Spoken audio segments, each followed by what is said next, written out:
4-year-old little girl, a 14-year-old teenager, both brutally murdered by a coward.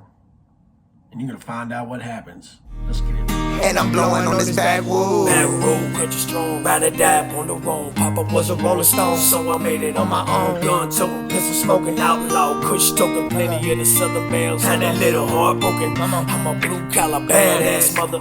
Never been a coward, sure as hell ain't a sucker. My hands stay dirty, clean money that I murdered all work. When it start back to it in the morning.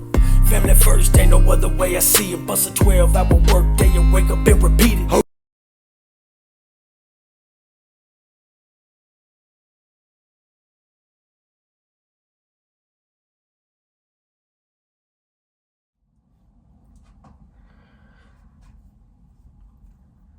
Much love and respect to the Gladiator Gang. You're tuned in to Off the Yard. Make sure you're hitting the notification bells. Subscribe if you're new.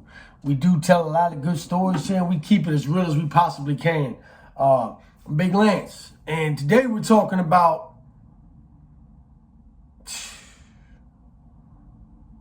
I don't know. These videos are getting harder and harder, guys.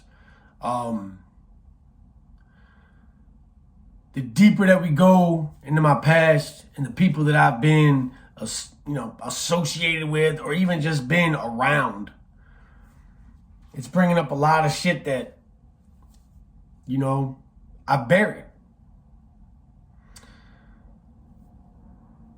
This is a story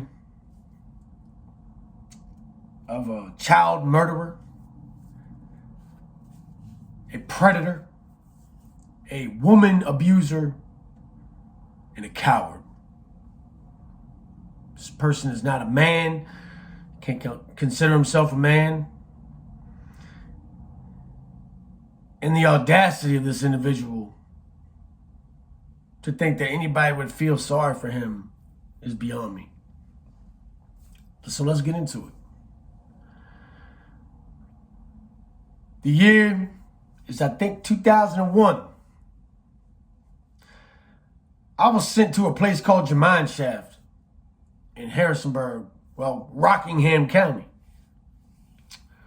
This was like a rehab place. It was like a place that sends you if you're fresh out of prison or you're violating your probation, which I had violated probation by failing a drug test.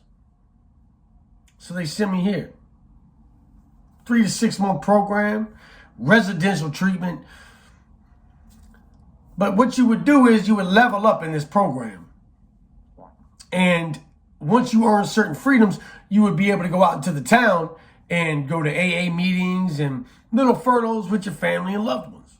I had earned my way up to where I was going to these AA meetings and NA meetings in the town of Rockingham. One such evening, man, I get it up in my brain that I'm going to stop by the ABC store. So I stopped by the ABC store and I purchased 2 bottles of Evan Williams. Whoo, the thought of it today makes my stomach turn.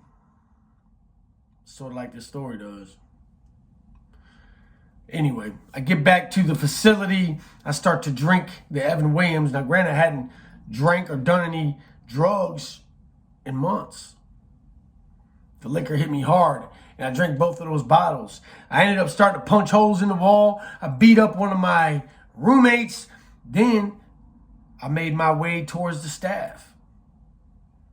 I started putting hands on the staff members, acting like a total asshole, a whole idiot. They called the police. I was arrested, detained immediately, taken to a place called Rockingham Regional Jail. This was a newer jail. It seemed, in my opinion, one of the nicest facilities I've ever been in.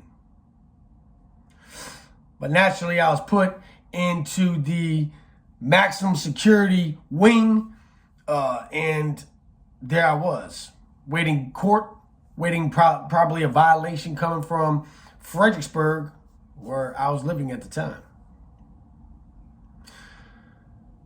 When you're in a maximum facility environment, whether it's a dorm or it's a cell situation, you're going to run into some pretty interesting characters. There's a reason why they're maximum security, because they've done things that are above and beyond what normal motherfuckers do. This is no different. It doesn't matter if you're in a big city or if you're in a small town. Maximum security is maximum security. Murder is murder. Assault is assault. Wounding is wounding.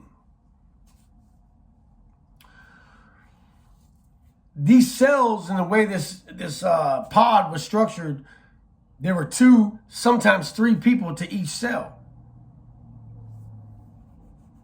But there was one cell that one guy was by himself. I didn't understand. I didn't ask. It's kind of an sad thing with inmates that you don't ask, what people are in there for. Well, I did. Because after a while, I was like, this guy doesn't really talk to anybody. He has no real kick it for anybody. And he's always talking, looking at his case and this and the third. So I asked a buddy of mine, hey, man, what's this guy in here for? I wish I hadn't asked. They said, man, that's Daniel Zirkle. So who the fuck is Daniel Zirkle? El Chapo or something? Dude said, nah, man. Killed his kids. I said, what? He killed his kids.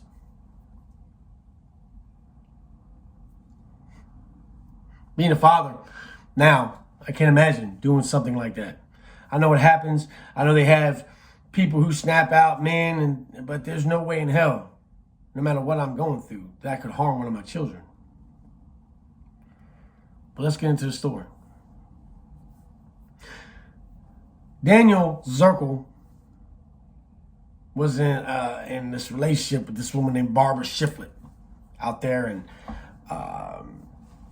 Rockingham or Mount Vernon or something like that.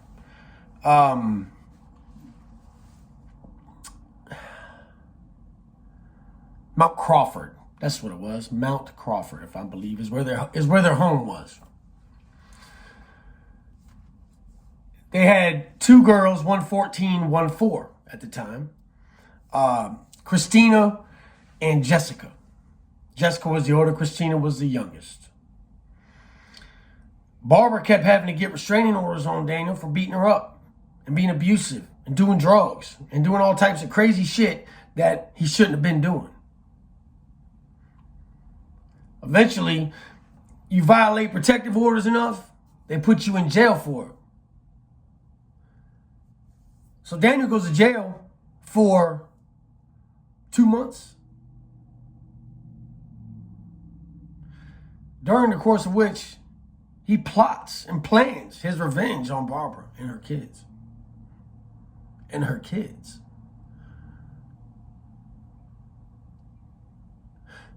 What on earth could a 4-year-old have done to you for you to be plotting revenge on?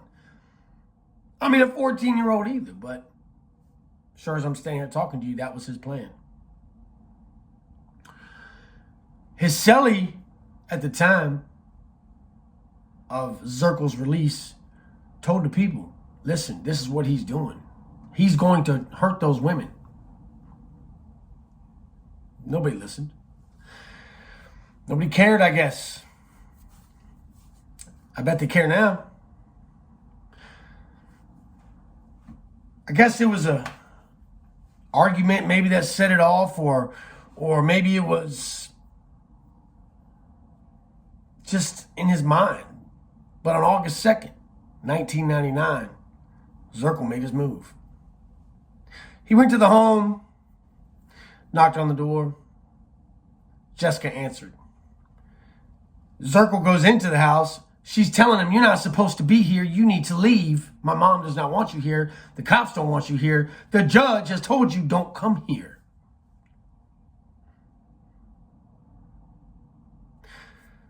Zirkle's answer came in the form of a steak knife, of which he slashed and stabbed Jessica, 14-year-old Jessica, brutally to death. maliciously, heartlessly. He then walked to the back bedroom where he found Christina, 4-year-old Christina.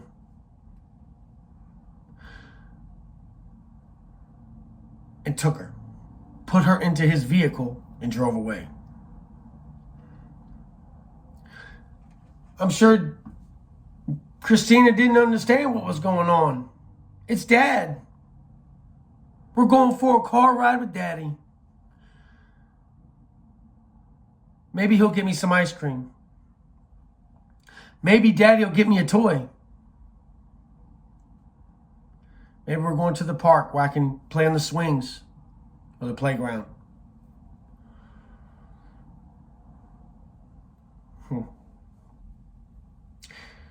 Well, on the way to that playground, Zirkle decided to stop and make a phone call to Barbara while she was at work.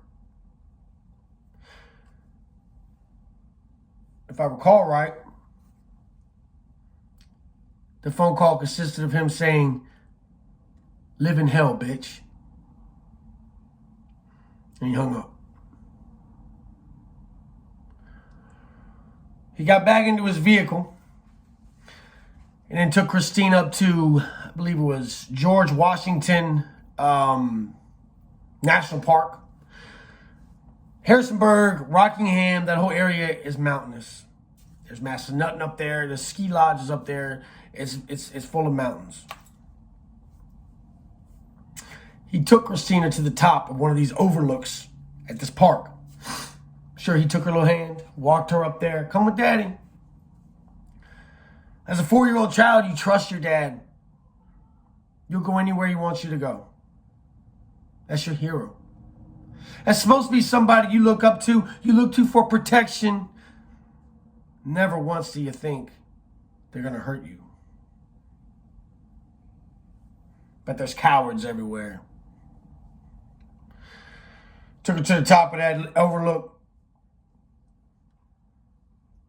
Proceeded to take the same steak knife that he killed Jessica with and slice that little girl's throat.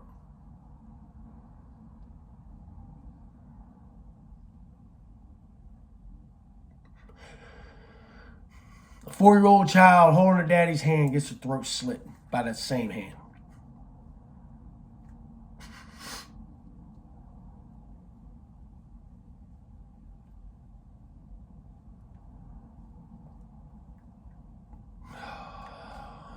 Then he turns and tries to cut his own throat.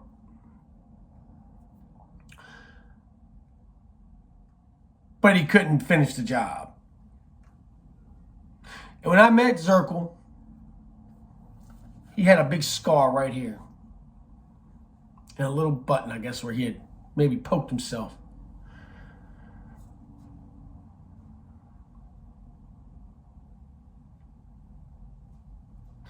He was arrested. He was locked up in that jail where I was at. I would slowly begin, just out of curiosity. At the time, I'm young. You know, this was years ago. It's 20-some years ago.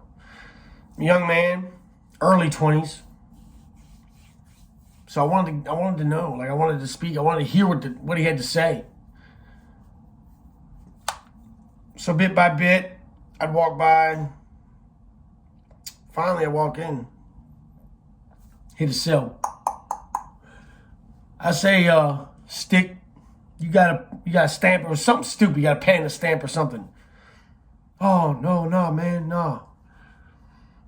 I noticed immediately just the cowardice in his demeanor, the softness in his tone, probably just terrified at the thought of what was going to happen to him in prison, or even worse.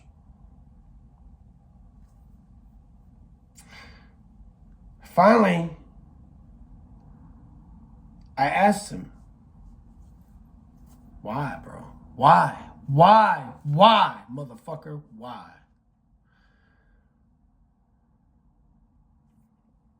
Man, I loved her, man. I loved her. I just couldn't live without her. You couldn't live without Barbara? So you go and kill the kids? And this is where my anger turned into blood, boiling, just rage. When he looked at me and with all seriousness said to me, "Can you believe they're trying to give me the death penalty?"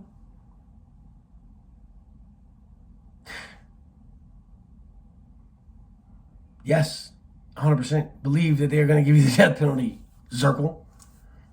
And what amazed me too is that not only did his family support him, ride with him, visit every weekend, money out the yin yang, but there was a woman named Grace, if I'm not mistaken, who met him through probably some Bible course or something.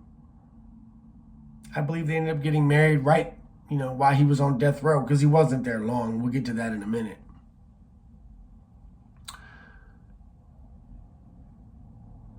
But it never ceases to amaze me how people can stand beside individuals like this who molest children, kill children, hurt people like this, and love them still. I couldn't do it. Just me being me. Everybody's entitled to their own belief, I guess.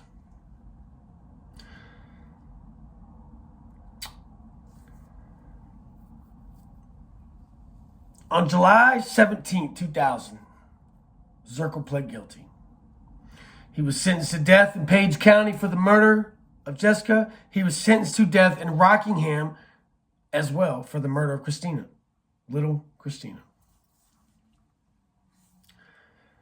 Now, normally guys sit on death row a long time. 10, 15, 20 plus years waiting to go and get their lethal injection. Zirkle was the 17th man, I believe, put to death. I think something like that. He was put to death April 2nd, 2002.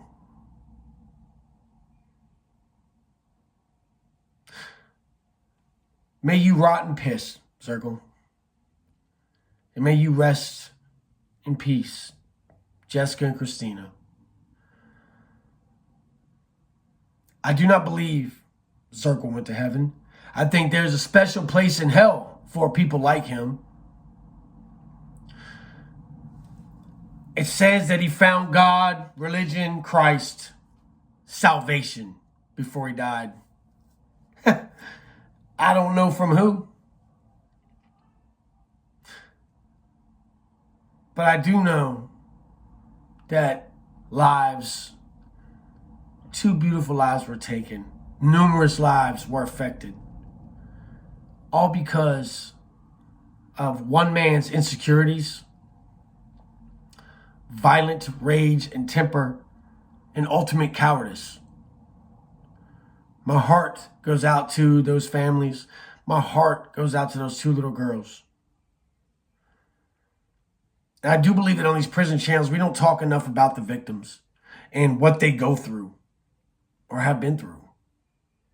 And I think that there needs to start coming a time when us as prison YouTubers need to stop crying so much about what happened to us and start to really focus on the things that happen to other people. Not every convict or inmate is a bad individual. Made some mistakes. But there are people that deserve to be there for the rest of their lives. There are people that deserve to be on death row. And I've met a couple of them. And this will not be the only story of somebody that I've met. There's a few more that I'm going to do. But it always seems that towards the end, they start to realize and face their own mortality. And the whole woe is me factor sets in. Well, you had a chance to live your life. Those little girls didn't. Zirkle. So I hope that you rot now.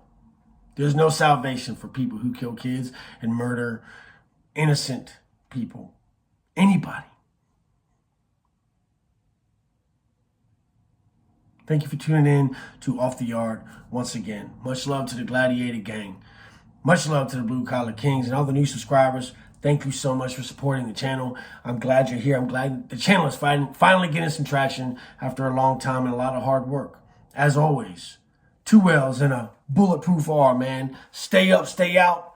And as always, you beautiful motherfuckers, stay sucker free.